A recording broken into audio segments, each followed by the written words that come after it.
Hello friends. और सभी कैसे हैं? बढ़िया। सब पढ़ाई कर रहे होंगे और सभी स्वस्थ भी होंगे। तो चलो आज हमारे साथ पढ़ते हैं क्या, इलेक्ट्रोस्टैटिक।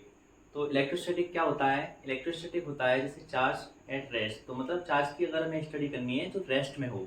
अगर हमें मोशन में अगर चार्ज है और उसका स्टडी करना है तो हम इलेक्ट्रोडायनेमिक्स पढ़ेंगे, जो कि करंट इलेक्ट्रिसिटी वगैरह पढ़ते हैं उसमें।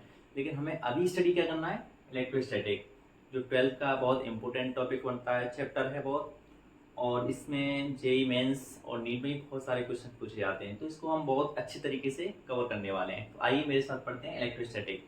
तो पहले तो समझते हैं इलेक्ट्रोस्टैटिक का मतलब क्या होता है। तो इलेक्ट्रोस्टैटिक का मतलब होता है इलेक्ट्रोस्टैटिक,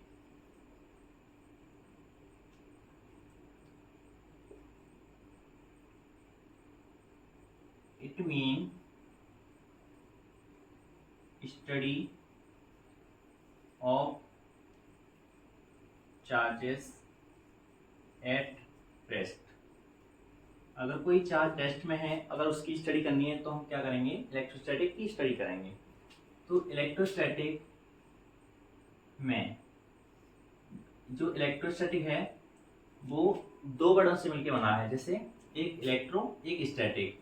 क्या? एक इलेक्ट्रो और एक, इसको इधर लिख लेते हैं, एक स्टैटिक। तो इसका मीन्स क्या होता है तो ये समझ लेते हैं। तो इलेक्ट्रो का मतलब क्या होता है? इसका मतलब होता है चार्ज। क्या? चार्ज। और स्टैटिक का मतलब होता है रेस्ट।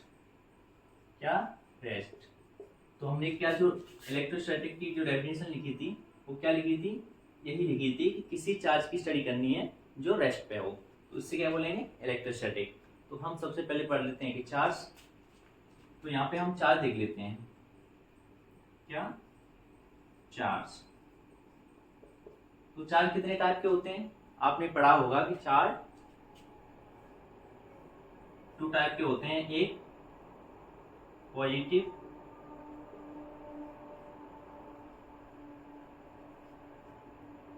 एक पॉजिटिव चार्ज होता है और दूसरा नेगेटिव चार्ज। Negative charge. तो इनकी प्रॉपर्टीज क्या होती हैं? ये नेगेटिव क्यू हो गया और ये पॉजिटिव क्यू। तो इनकी प्रॉपर्टी चार्ज की होती है कि चार्ज की प्रॉपर्टी क्या होती है? Like charge repel each other. क्या? रिपेल ईच अदर, ये each other. And unlike charge,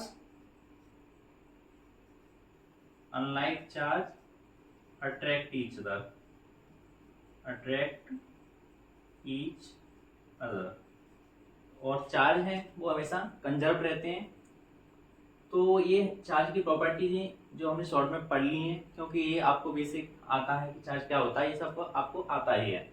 तो हमने ये पढ़ लिया कि चार्ज पॉजिटिव होता है, नेगेटिव होता है। अगर लाइक चार्ज है, लाइक चार्ज मतलब अगर पॉजिटिव है और पॉजिटिव है तो एक दूसरे को रिपेल करेंगे। क्या? एक दूसरे को धक्का मारेंगे, दूर भगाएंगे। अगर एक पॉजिटिव है और एक निगेटिव है तो क्या करेंगे? एक दूसरे को अटैक करेंगे। जैसे कि आपने देखा होगा कि ह्यूमन लाइफ में भी ऐसा होता है कि सेम मतलब जो होते हैं वो एक दूसरे से ज़्यादा अट्रैक्ट नहीं होते हैं, लेकिन अपोजिट एक दूसरे से अट्रैक्ट रहते हैं। तो अभी मैं इसको मिटाता हूँ, तब तक हम पढ़ेंगे क्या इसके बाद? Coulomb's law. तो फ्रेंड्स, अभी हमने देखा था कि चार्ज की क्या क्या प्रॉपर्टीज होती हैं। कि सेम चार्ज होते हैं तो वो एक दूसरे को रिपेल करते हैं, और जो अगर अनलाइक चार्जेस हैं तो वो अट्रैक्ट करेंगे। तो हम देखते हैं कि चार्ज की यूनिट वगैरह क्या होती है। तो चार्ज की यूनिट क्या होती है? इसकी इसकी यूनिट होती है कूलॉम। इसकी यूनिट कूलॉम होती है। और चार्ज इक्वल टू क्या होता है? Charge equal to I into T, मतलब ये करंट इंटू टाइम होता है। तो इसका यूनिट डायमेंशन भी निकाल सकते हैं, लेकिन वो उसकी भी जरूरत नहीं है। और हम इसमें देख सकते हैं कि जो चार्ज है वो हमेशा कंजर्व रहता है। तो चार्ज क्या रहता है हमेशा?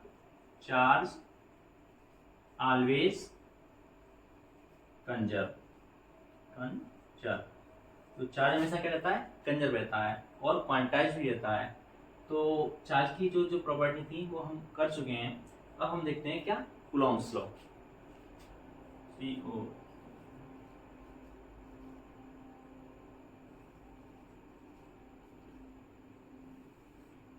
तो कूलॉम्स लॉ क्या बताता है हमको कि कोई दो चार्ज हैं वो एक दूसरे पर फोर्स लगाते हैं। अगर सेम चार्ज होंगे तो वो एक दूसरे को रिपेल करेंगे, अगर अनलाइक चार्ज हैं तो वो एक दूसरे को अटैक करेंगे।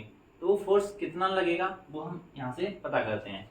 जैसे ये कोई चार्ज है पॉजिटिव और ये कोई चार्ज रखा है नेगेटिव, दो चार्ज रखे हैं और इनके बीच की जो डिस्टेंस है वो है r। तो जो डिस्टेंस r है तो इन पे फोर्स कैसे लगेगा, ये अनलाइक चार्ज है, ये पॉजिटिव है, ये नेगेटिव है। अनलाइक चार्ज क्या करते हैं, ईच अदर अट्रैक्शन होता है। तो इसका इस तरफ और इसका इस तरफ एक दूसरे को अट्रैक्ट करेंगे।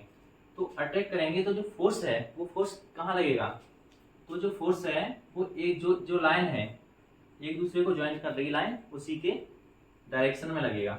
तो फोर्स है वो कहाँ एक्ट करता है, तो इंटरेक्शन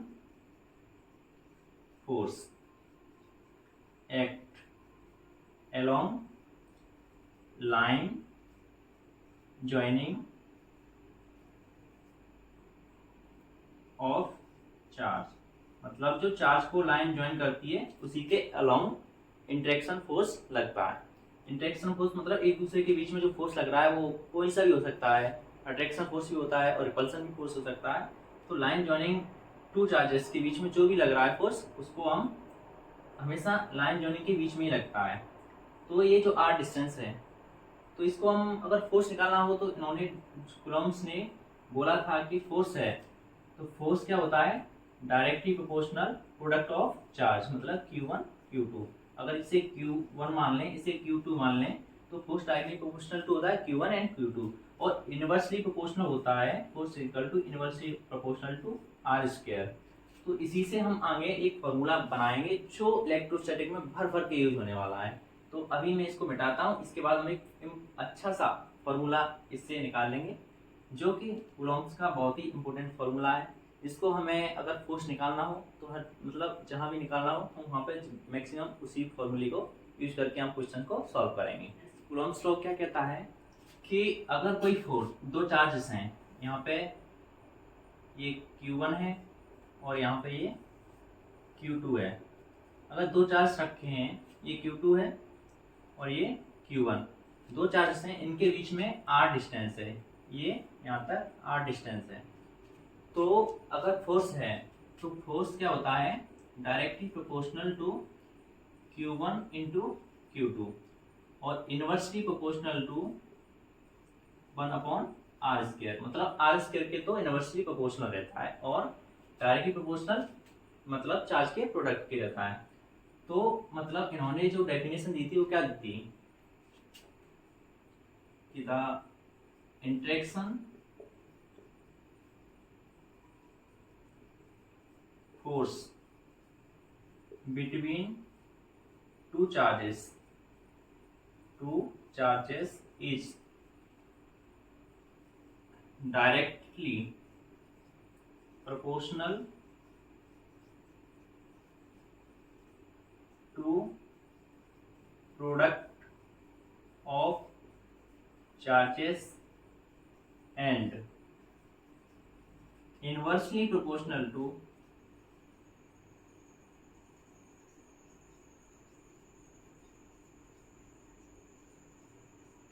क्या, इनवर्सली प्रोपोर्शनल टू डिस्टेंस, क्या, डिस्टेंस बिटवीन टू चार्जेस। मतलब ये आपको समझ में आ ही रहा होगा कि फोर्स है वो डायरेक्टली प्रोपोर्शनल क्या होता है, इन दोनों के चार्ज के प्रोडक्ट के इक्वल और इनवर्सली प्रोपोर्शनल किसके होता है, डिस्टेंस के स्क्वायर के इक्वल।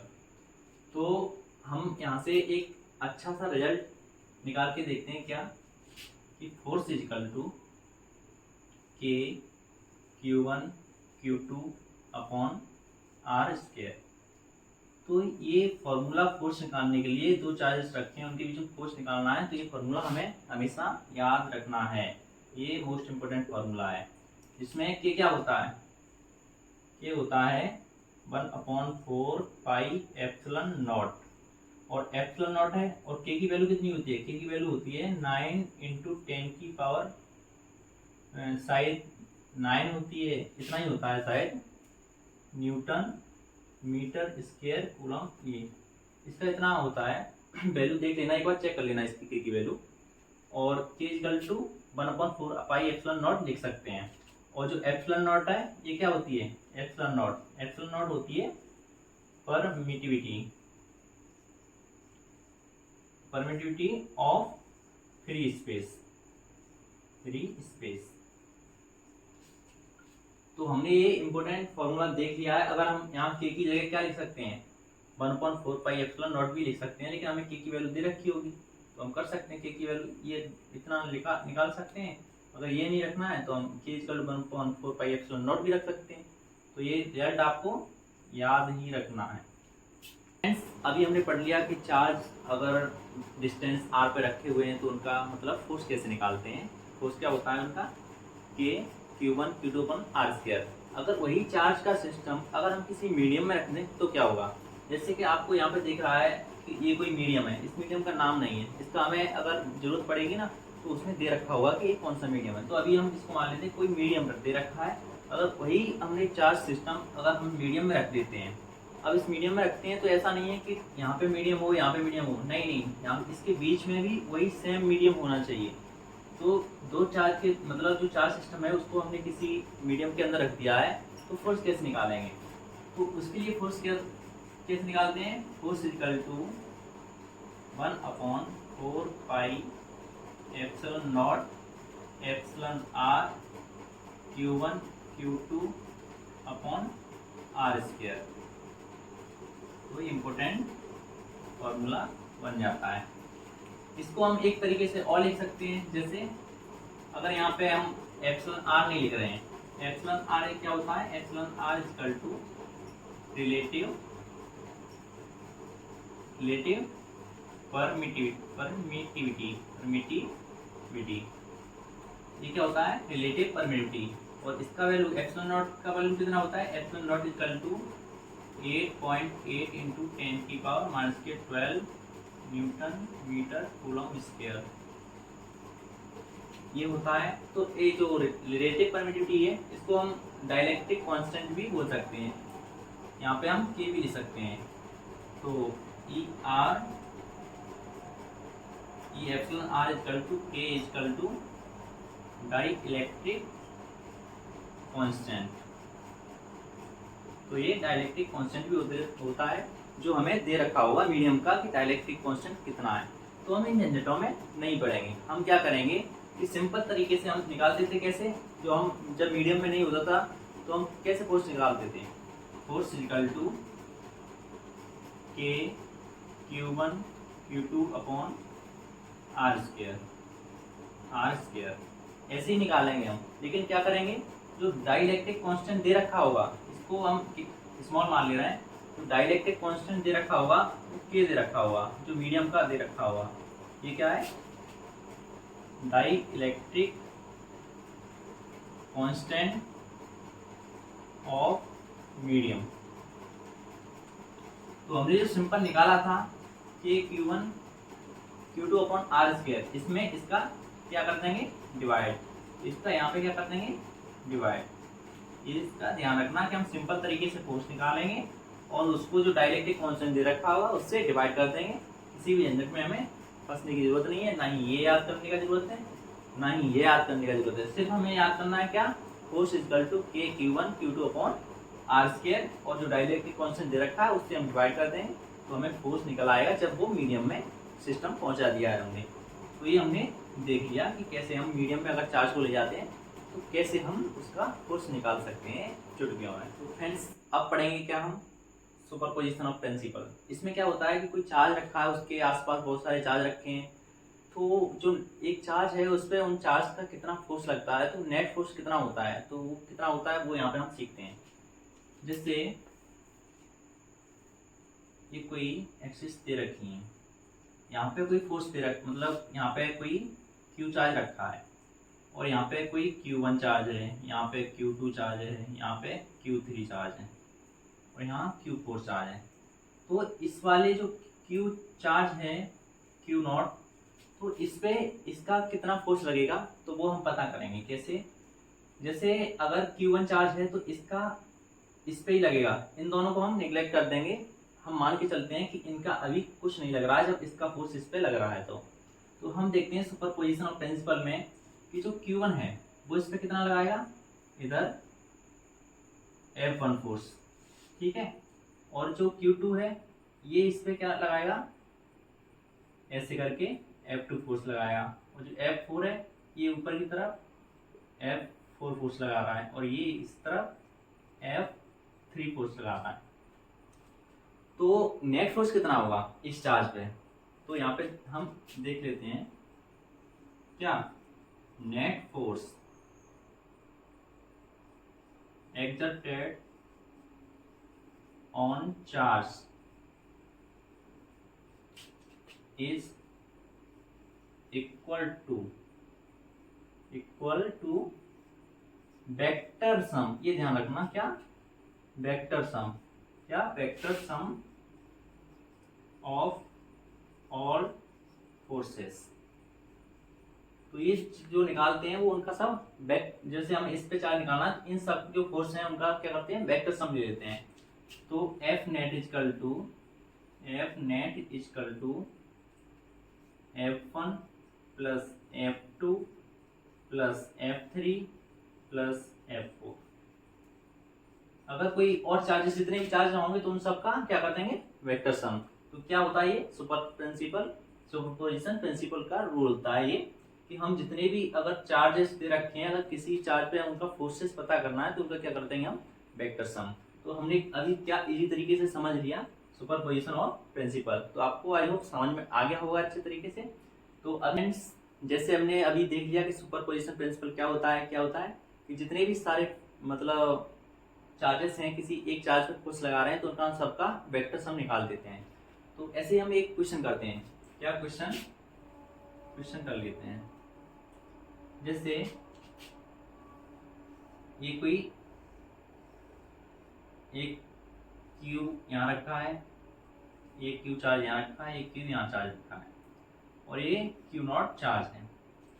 तो इसका इस पे कितना, ये सेम लाइक चार्ज है दिख रहे होंगे, और ये भी मतलब उसी का ही मतलब है। तो इसका मतलब इस पे कितना फोर्स लगेगा, इसका इस पे कितना फोर्स लगेगा, इस पे इसका Q नॉट पे कितना फोर्स लगेगा, तो वो हमें अभी निकालना है। तो ये साइड दे रखी है आपको, ये मतलब स्क्वायर है तो सभी साइड सेम होंगी, एक स्क्वायर है, ये क्या है, स्क्वायर। तो ठीक है, हम अभी निकालते हैं कैसे। जैसे आपने इसका है तो ये इसका ये कितना हो गया, ये हो गया, और ये वाली डिस्टेंस कितनी हो जाएगी। जैसे स्क्वायर में आपने पढ़ा हुआ कि अगर उसका डायगोनल निकालना है तो क्या होता है, √2a। तो इसके का डायगोनल √2a होता है। तो इस पे हमें निकालना है इन तीनों का नेट फोर्स। तो हम क्या करेंगे, Q1 का इस पे कितना फोर्स लगेगा, इसका ऊपर की तरफ कितना लगेगा फोर्स, यहाँ पे लगेगा कितना, F1 मान लेते हैं, कितना लगेगा F1। और इसका दोनों का जो डिस्टेंस है वो a है, यहाँ पे a है, और यहाँ से यहाँ तक भी क्या है, ये डिस्टेंस है। तो इन दोनों का फोर्स तो इक्वल लगेगा ना, इसका इस पे कितना लगेगा, इक्वल, जितना इसका इस पे लगेगा उतना ही इसका इस पे लगेगा। तो ये भी F1 के इक्वल ही हो जाएगा। तो यहाँ पे ये भी F1 हो गया। लेकिन जो Q इस वाले Q का चार्ज का फोर्स अगर इस पे लगेगा तो वो अलग होगा, क्योंकि ये डिस्टेंस अलग है। तो इसको हम मान लेते हैं क्या, F2। तो अब क्या बचा, F1 कितना हो जाएगा यहाँ पे, F1 equal to K Q, अब Q1 Q2 ये तो दोनों सेम ही है, तो Q अपॉन ये कितना है, a स्क्वायर, ये डिस्टेंस का स्क्वायर होता है, ये स्क्वायर है। तो ये वाला F1 हो गया। F2 कितना हो जाएगा, F2 equal to K Q and Q naught. यहाँ पे देखना ये वाला Q ये रहा और ये Q not upon R square कितना है, √2a का होल स्क्वायर। तो ये कितना हो गया, F2 हो गया।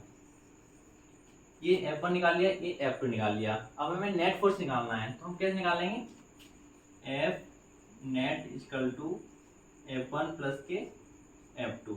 इनका क्या करेंगे हम, वेक्टर सम निकालेंगे।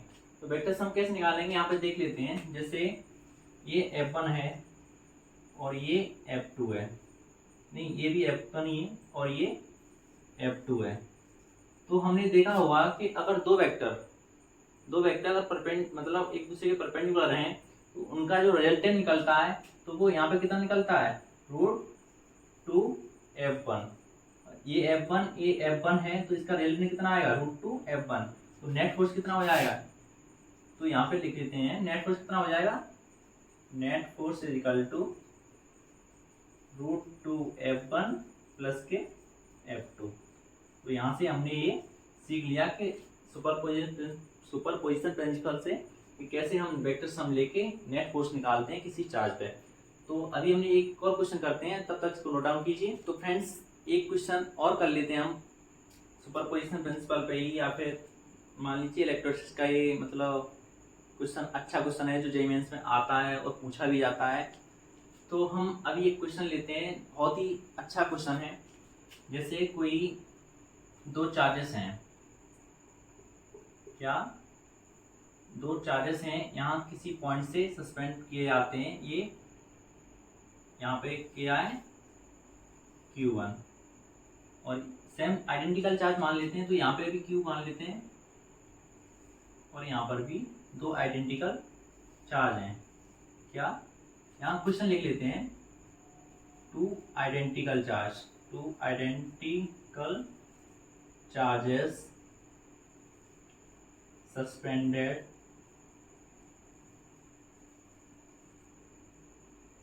and vertical angle is theta. Vertical angle theta, इससे मतलब क्या है, ये जो वर्टिकल एंगल है ये थीटा है और ये भी थीटा है। तो हमको फाइंड करना है कि ये थीटा कितना होगा। तो हम लेते हैं कि इसमें क्या होता है, टेंशन ही होती है, और ये है ना, इसको इस तरफ क्या करेगा, रिपेल मतलब अटैक करेगा या रिपेल करेगा, जो भी होगा वो तो मान लेते हैं, लेकिन इसको अभी रहने देते हैं। लेकिन हम देखते क्या है कि जो इस तरफ क्या होगा, ये कितना है, जैसे इसमें टेंशन होगा ना तो ये वाला थीटा है तो ये वाला भी थीटा हो जाएगा ना। तो ये वाला जो ऊपर की तरफ फोर्स लगेगा वो कितना होगा, T cos थीटा। तो ये ऊपर फोर्स कितना लगेगा, T cos थीटा। लेकिन चार्ज पे नीचे ग्रेविटी तो लग रही होगी तो वो कितना होगा, mg। तो mg T cos theta mg के इक्वल हो जाएगा। और इधर कितना लगेगा, जो इधर फोर्स लगेगा इस पे वो कितना होगा, T sin theta. Vector component मैंने पढ़ा दिया है अच्छे से, आपको आता होगा, नहीं आता है तो मेरी प्रीवियस वीडियो आपको चेक कर सकते हैं। वेक्टर में जाके प्लेलिस्ट में कंपोनेंट कैसे करते हैं, मैंने 1 मिनट में कंपोनेंट कैसे करते हैं वो भी सिखाया है। तो यहाँ पे T sin थीटा हो गया, और इस तरफ क्या होगा, फोर्स, इसका इस तरफ रिपेल फोर्स लगेगा क्योंकि सेम चार्ज है ना। जैसे लाइक चार्ज मान लेते हैं तो ये लाइक इस पे चार्ज फोर्स किधर लगाएगा, इसकी तरफ। तो ये जो फोर्स है वो T sin थीटा के इक्वल हो जाएगा। और जो ऊपर फोर्स लग रहा है वो कितना हो जाएगा, जो T cos थीटा है वो mg के इक्वल हो जाएगा। तो mg equal to T cos theta, T cos theta. अगर इसको हम एक दूसरे के डिवाइड कर दें तो क्या होगा, F by mg equal to T sin theta, T sin theta by T cos theta. T से T कर गया और sin थीटा बाई टेन, ये कितना cos थीटा इक्वल टू क्या हो जाएगा, tan थीटा। तो यहाँ से क्या ले सकते हैं, tan theta equal to F by mg। तो ये बहुत ही इंपॉर्टेंट रिजल्ट है, आप इसको याद कर सकते हैं। तो यहाँ से हमने ये सीखे दो क्वेश्चन, बहुत अच्छे क्वेश्चन थे जो जेईई मेंस में कई बार पूछे जा चुके हैं, रिपीटेड क्वेश्चन हैं। तो आप इसको अच्छे से कर सकते हैं, कैसे हमने थीटा निकाला और उस वाले क्वेश्चन में कैसे हमने नेट फोर्स निकाला। तो हमारे ये अच्छे क्वेश्चन थे वो मैंने करा दिए हैं। तो हम बाकी नेक्स्ट वीडियो में देखेंगे। तब तक के लिए सपोर्ट करने के लिए थैंक यू, एंड तब तक के लिए tata bye, see you again.